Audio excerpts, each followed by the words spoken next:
Haiti is a beautiful Caribbean land, but also a very poor one, and it has the highest maternal mortality rate in the Western Hemisphere.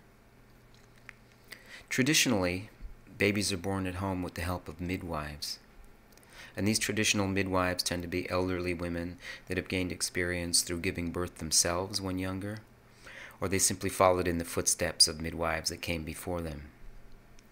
But should there be complications during a birth, the mothers are at huge risk because the midwives have no technology or scientific background to work with.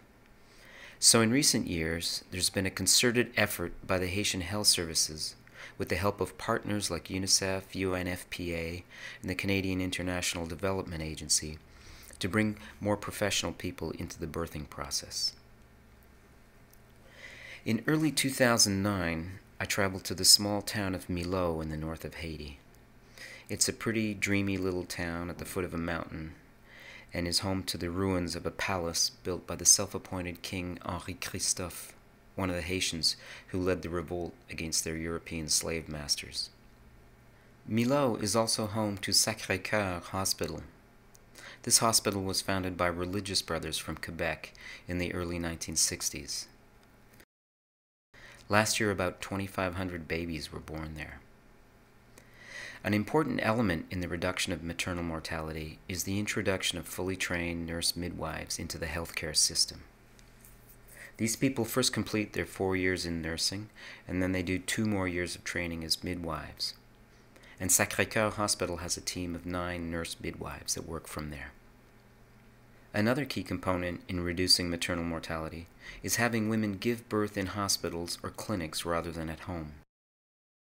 But even at Sacré-Cœur, which is one of the best hospitals in Haiti, there aren't enough hands, not enough space, not nearly enough technology when things go wrong. In these photos, you're seeing 2 wonderful nurse midwives named Fabienne Dorestan and Suzette Dorville working throughout a long night shift. 1 baby lived, 1 baby did not. The hospital, the nurse midwives, and the Haitian women were very generous in allowing me to follow them through every step of the birthing process. This was a great story to work on, but it was also a powerful personal experience for me. Other important weapons in the fight against maternal mortality are prenatal care and testing women for diseases like HIV. So for several days I followed the nurse midwives on what they call mobile clinics, which means they travel to smaller villages, including this one called Quartier Morin. It became obvious to me how village women relied on these mobile clinics for their prenatal care. Many mothers-to-be would wait for hours, some in midday heat, for their chance to see the nurse midwives. The mobile clinics also do blood tests. And the nurses told me that it's a rare day when they don't turn up at least 1 positive HIV test. It's a moment that the nurses dread, but it's an important part of their work.